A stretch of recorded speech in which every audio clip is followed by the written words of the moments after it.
Sa bawat sulok ng lumang baryo San Roque, may pusang itim na biglang sumusulpot tuwing gabi. Hindi ito basta alaga o pusang gala. Bantay daw ito ng mga lihim na hindi natin kayang makita. Sabi ng matatanda, kapag sinundan ka nito pauwi, huwag mo itong itataboy.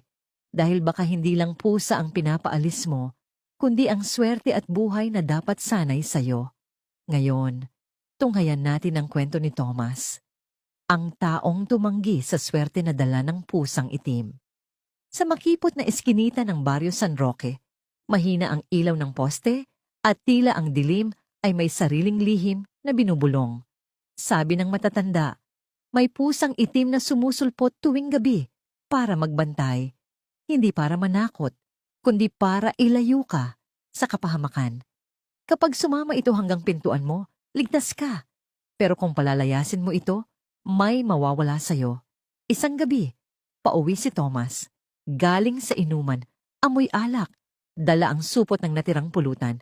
Dumaan siya sa madilim na eskinita, walang kasama, kundi ang tunog ng sariling yabag.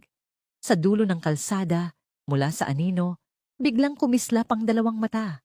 Isang pusang itim. Tahimik itong lumapit at sumabay sa lakad niya. "Hay, alis ka riyan," iritado niyang sabi. Tinadyakan pa niya ang hangin para paalisin. Pero hindi umatras ang pusa. Sinundan pa siya hanggang mismong pintuan ng bahay niya. Pagtapat sa pinto, naupo ang pusa, parang bantay.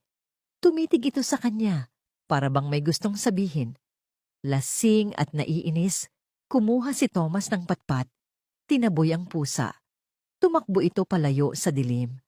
Tumawa si Thomas, saka binuksan ang pinto. Tahimik ang bahay, tulog ang asawa at anak. Bumagsak siya sa kama, hindi na nagpalit ng damit. Hindi niya alam, may maliit na butas na pala ang hose ng gasol sa kusina. Kanina pa kumakalat ang amoy na hindi niya napansin. Makalipas ang ilang oras, nagising si Tomas sa matinding hilo. Biglang humangin at bumagsak ang kurtina sa gasera na naiwan niyang may sindi. Isang iglap, pumutok ang apoy. Kumalat ang usok at apoy sa dingding. Tinangka niyang isalba ang pamilya, pero mabilis ang lahat. Kinabukasan, usok at abo ang iniwan ng bahay ni Thomas. Siya lang ang natagpuan, buhay, pero sugatan at tulala. Ang kanyang pamilya, hindi na naisalba. Sa labas, sa gitna ng mga abo, naroon ang pusang itim.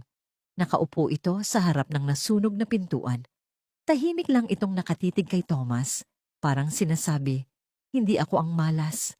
Ako ang bantay na pinalayas mo." Simula noon, tuwing gabi sa eskinita ng San Roque, kapag sumusunod ang pusang itim, walang nangahas magtaboy.